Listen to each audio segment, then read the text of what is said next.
So you remember that movie, I think it was Terminator 2?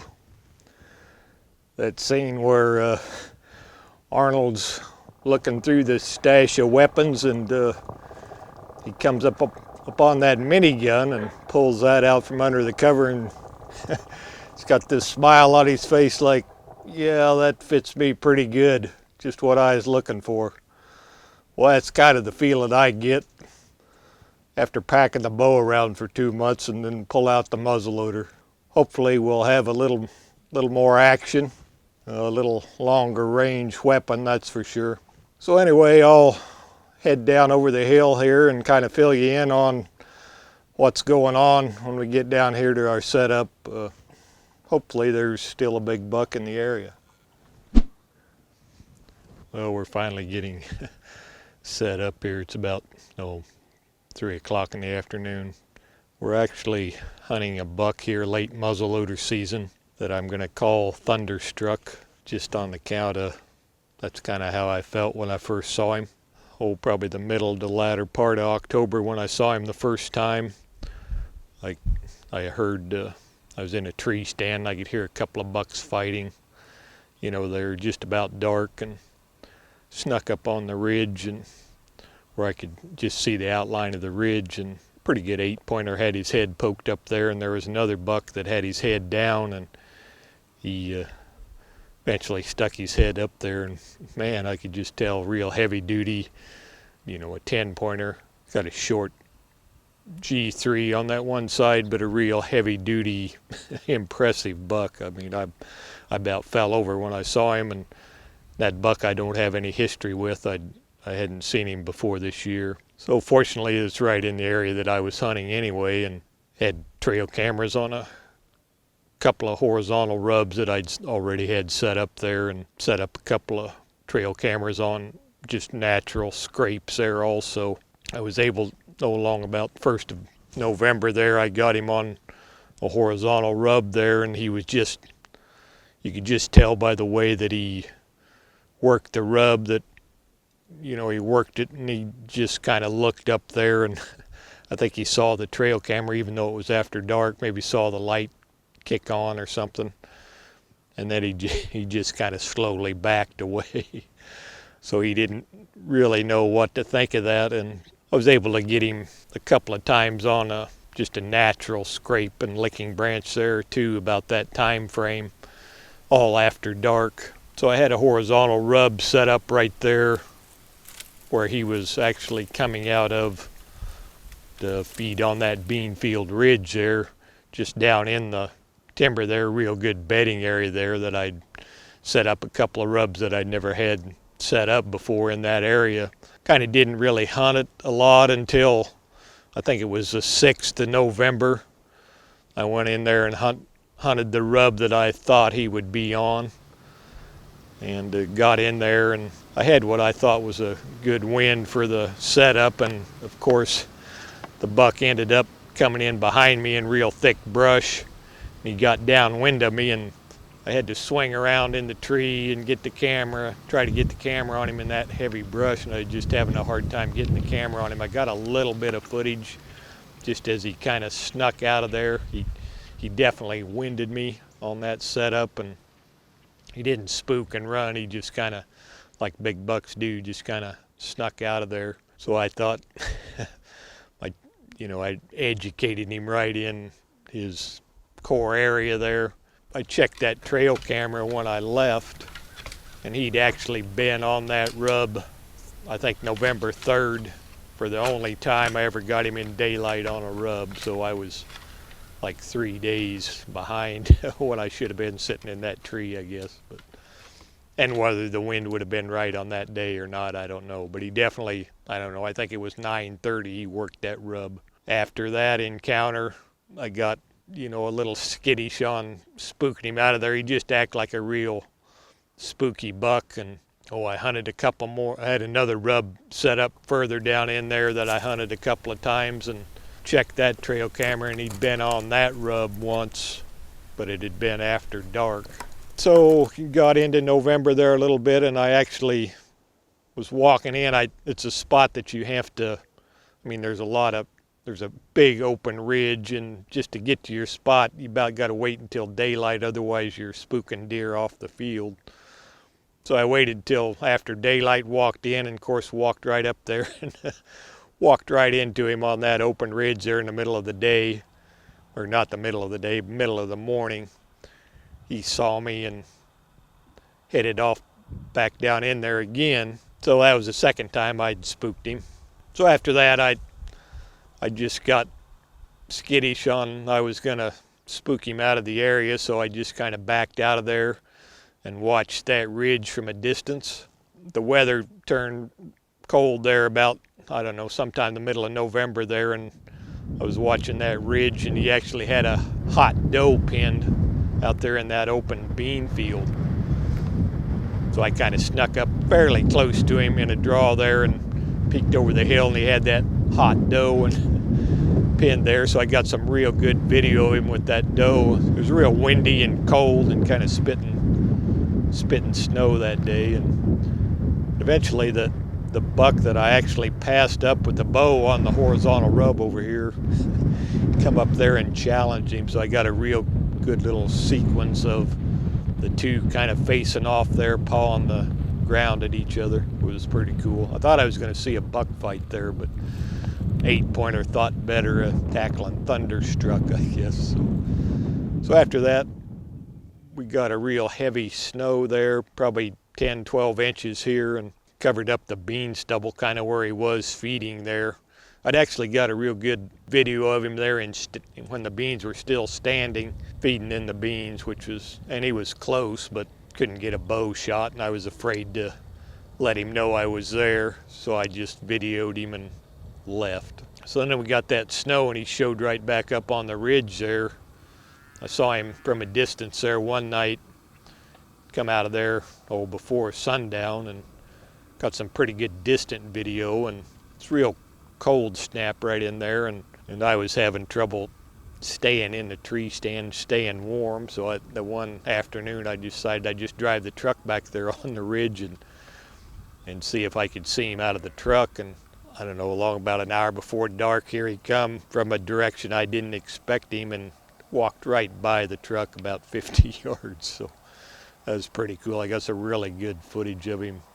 He was just kind of looking for open spots in the bean stubble where he could feed on the beans there, which was pretty cool. But so anyway, that all takes place here on a big open ridge. It's just hard to set up and bow hunt it, so I just kind of backed out, kind of waiting for late muzzleloader season here, and didn't want to pressure him. So I've saw him a couple of times here during shotgun season. I had a couple of doe tags I wanted to fill, and so I've been watching it, and I've seen him a couple of times come out on this big open ridge, but it takes a north wind to be able to hunt that. He don't come out there every night by no means, but hopefully he'll sometime here in late muzzleloader season. We'll get a north wind. It's real warm and probably 50 degrees today.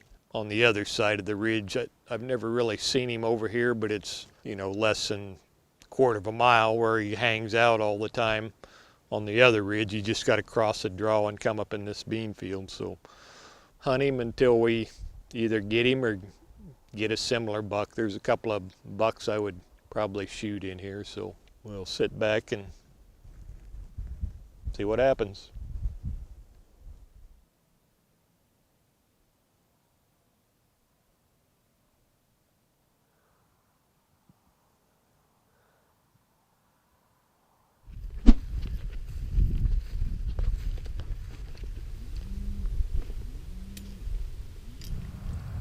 Well, back in the stand here again this afternoon, third or fourth time here.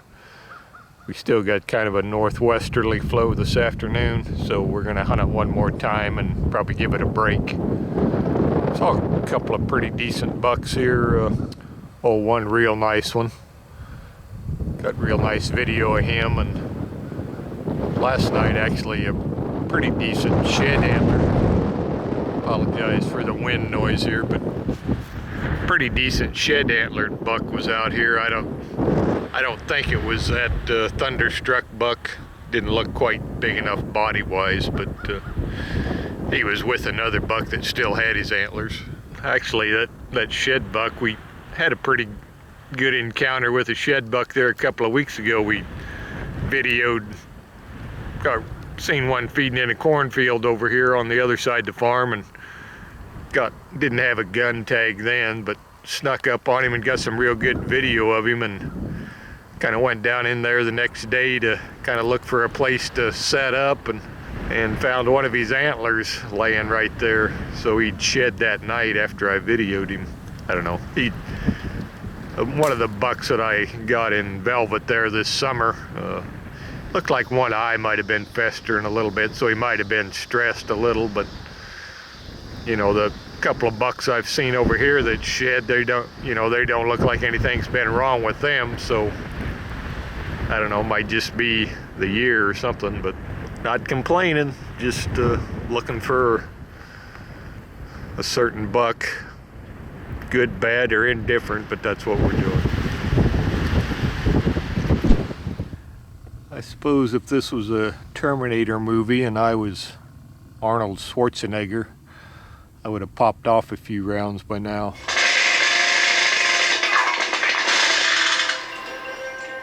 Needless to say, that's not the case. The Thunderstruck buck has been a big no-show here late season. I haven't seen him going on 3 weeks now. I don't know whether he got shot, or I educated him, or he relocated, shed his antlers.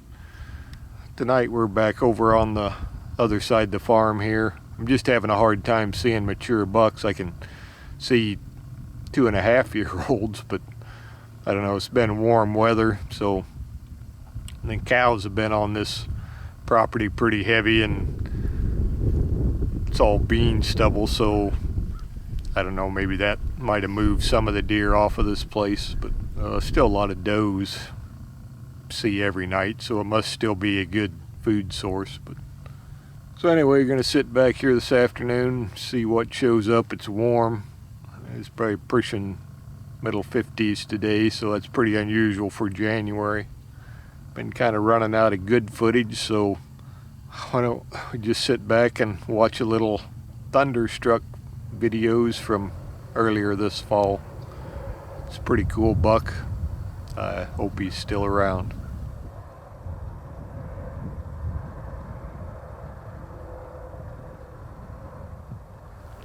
Well, hope you enjoyed that footage.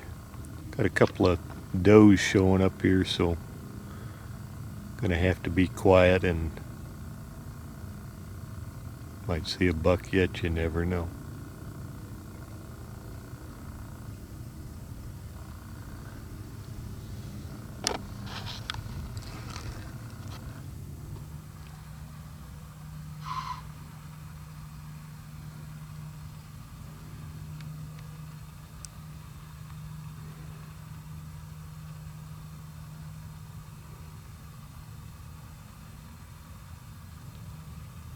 Well, it's a pretty cool encounter there.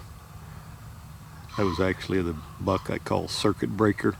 He's the same buck that ran through the open gate there last year during late muzzleloader season. But for some reason this year he's just grew like some spikes out of that one side. Coyote actually kind of come up beside him there and spooked the does, and then he run out there 300 yards and stopped out there on this bean field. But I couldn't have shot him anyway. Believe it or not, my son passed that buck sitting under this same tree there. It was early muzzleloader season. We actually got a early muzzleloader tag, going to try to set up on Thunderstruck, and of course that never happened, but we should have shot this buck there. Got real good video of him, and he come like 40 yards right in front of my son Luke there. We were trying to decide where to pass him or not, and he decided to pass him just on account of I was telling him how big the Thunderstruck buck was. So it's good to see that he's still around. He was on the rubs there a couple of times there this fall, but I haven't really seen a lot of him. But be exciting to see what he turns into next year, that's for sure. But anyway, we got 3 or 4 more days here, so keep at it. Might have to shoot us a couple of does here before it's all over with. Put a little more meat in the freezer, but pretty good evening. Here it is, coming down the last day of muzzleloader season here. Kind of like Arnold in that last little clip there. It's been kind of a tough go here late muzzleloader season for me. Haven't really seen our target buck, the Thunderstruck buck, at all. We can't all be successful all the time. Like that other kid on the channel here, I can't think of his name. You know I'm talking about, that kid that goes anywhere, shoots the big bucks. You know, he's got that funny hat he wears all the time. Always tooling around in that flat bottom boat. Always got that kind of funny grin on his face, like, yeah, I could whip your butt if I really wanted to. Some of us gotta struggle once in a while. I'll try to think of his name here. We'll just see what shows up tonight, and know that we enjoyed the journey pursuing that big buck. But dang, I can't think of his name. Todd? That ain't it. Tim? Tyler? I don't know. We'll see what shows up here.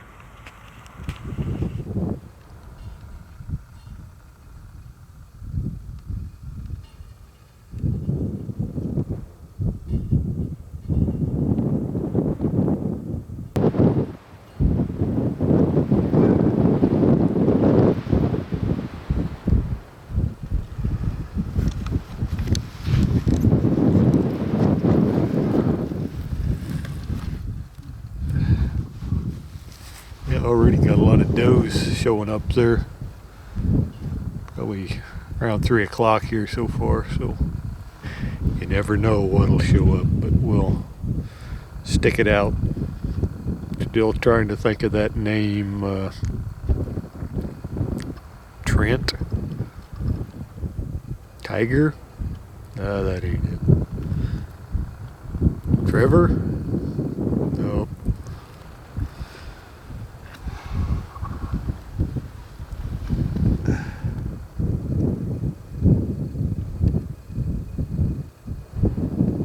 Well, I think I'm gonna have to end the season on that note right there. Shed antlered buck.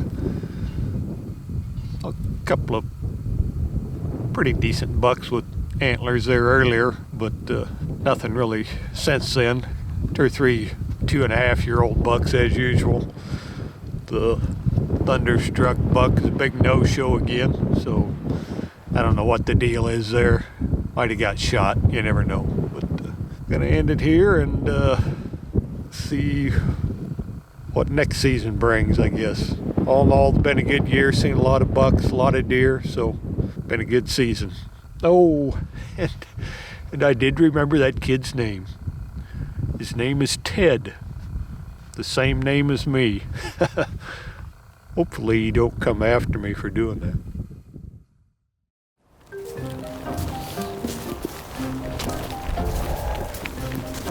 Man, I wish I had room to carry snacks. Well, what do you want? I can put all kinds of stuff in here. I don't know, like, what do you got? Family size pack of Rolos? Nah, no thanks. Whatchamacallit? No thanks. Banana? Nah, I'm allergic. Bag of Doritos? I'm good. Footlong sub? I prefer Jimmy John's. Peanut and M&M? Yeah, that sounds good. Got anything to drink? You got a beer? I'm not of age. Arnold Palmer? Yep. Jeez, what else we got in there? Can you need a fire extinguisher? Yeah, I do actually. Full strut Tom decoy? Unreal. Cordless drill? Oh, you're kidding. Sledgehammer? Yeah. Youth 20 gauge shotgun? No way. Thanks, man.